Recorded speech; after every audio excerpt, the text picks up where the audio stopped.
Hey guys, this is JBigTicket23 from GreenPCGamers.com. In this video, we're going to show you how to install a full height graphics card into a Precision T3620 Workstation.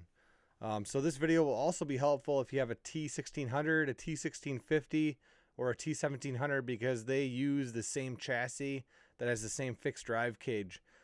So if you have one of those models, you'll be able to do almost identical to what we're doing in this video. First thing you want to do is go to GreenPCGamers.com, click on the blog page, and search T3620. And then click on Make My Precision T3600 into a Gaming Computer.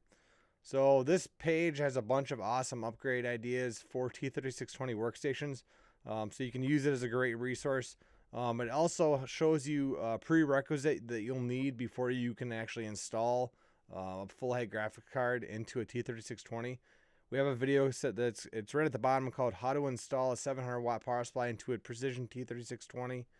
You'll want to do this first before you try to emulate what we are doing in this video.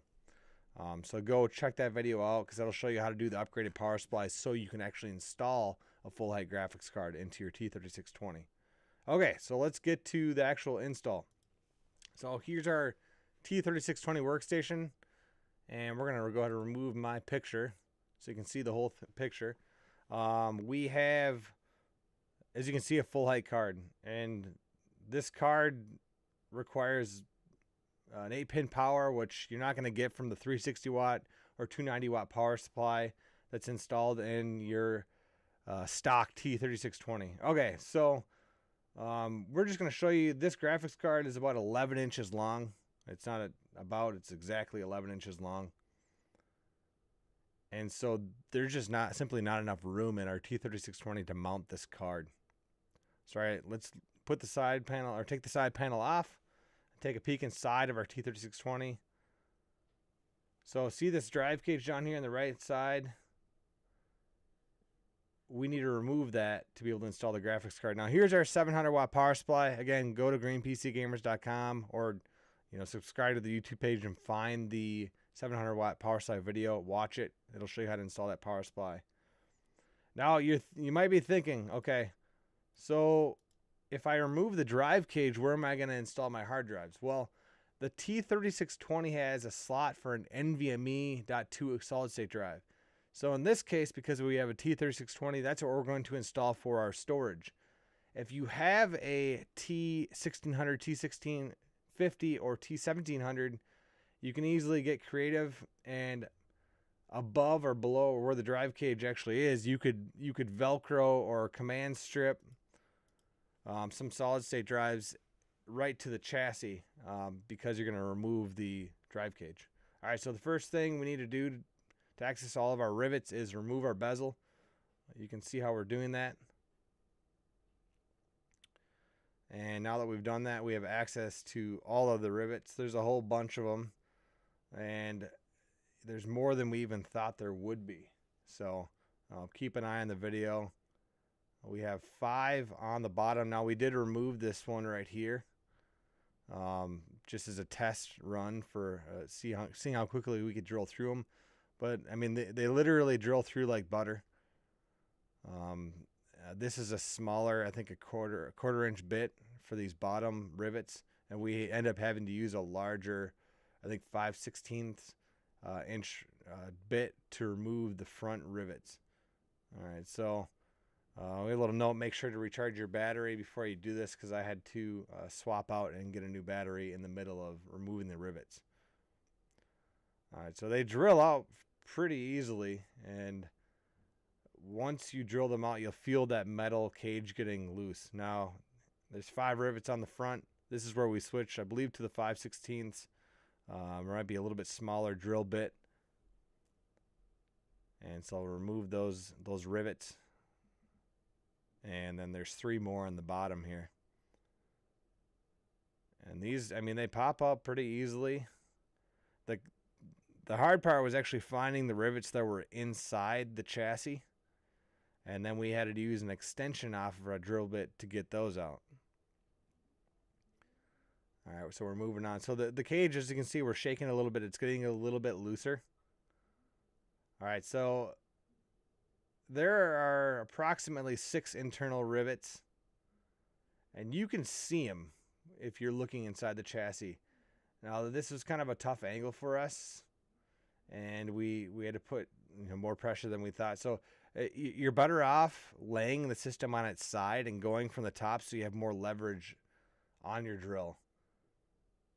But you'll easily be able to remove the inside rivets using that bigger bit.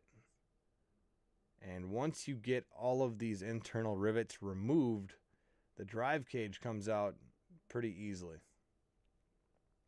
All right, so we'll get the rest of these rivets. And we were able to remove the drive cage. All right, so here's our 1080. This is not a TI, this is just a regular 1080. And now that we removed that cage, it fits perfectly inside the chassis. And because we have our upgraded power supply, we have our 8-pin power to plug into the graphics card. Now, like I said, if you try to use the stock 290 or 360 watt, you're just not going to have enough wattage for this graphics card. If you put a lower end graphics card in there, let's say you go with like a 1070 or a 1060, you're still going to need to go with the higher wattage power supply, just because you're going to end up blowing power supplies, or your system's going to shut off during high use. Okay, so I want to pause it right here. Our control panel cable now is very close to one of our GPU fans, one of our graphics processing unit fans. The trick that I use to fix that is we drilled a couple holes in the bottom of the chassis, and we used a zip tie so you can see the holes. And we removed our graphics card so that we didn't drill through and hit the graphics card. But this can be simply done with a zip tie, or if you have another method to do this. But this is going to stop the cable from running into our GPU, because we want those fans to be able to spin if they need to.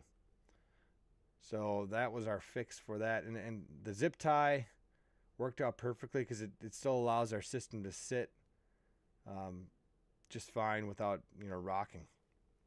Okay, so we've got all the rivets removed. Our graphics card's installed. We're going to go ahead and put our bezel back on. Easier said than done with one hand. And clip that right on. And then we need to put our side panel back on. And it surprisingly fits really, really well. We didn't have to cut a hole for the cable. It worked out perfectly. All right, here's our graphics card. We've got 3 display ports, an HDMI, and a DVI port. So this is a kind of a monster of a card for this little system. All right, so first thing you want to do once this card's installed is go to NVIDIA.com and find your graphics card driver. So we have a 1080 Ti, we have Windows 10 installed, so that's what we're going to do. We're going to go and find that. You can go ahead and manually find whatever card you installed. If it's NVIDIA, it's on this site. Or you can click on Auto Detect Your GPU, and it takes like 5 minutes, but you'll be able to automatically have NVIDIA find your GPU for you. So grab your latest driver. We chose to do the GeForce Experience so we could optimize games. All right, now we're going to go into the device manager and show you what our GPU looks like. We've got it shows us the integrated, plus it shows us the GTX 1080. So we've got 2 GPUs right now, but it's really only using the 1080. And this is our device manager. We were hoping that was going to show you that it said T3620, but it didn't show it in there. So, well, I hope this video was helpful to you. If it was, please consider hitting the subscribe button, because that's what allows us to continue to make these videos. If you have questions, make sure and comment below. Definitely go to our Facebook page, GreenPCGamers.com. There's no space. Definitely like it, because we do monthly giveaways. Thank you so much for watching.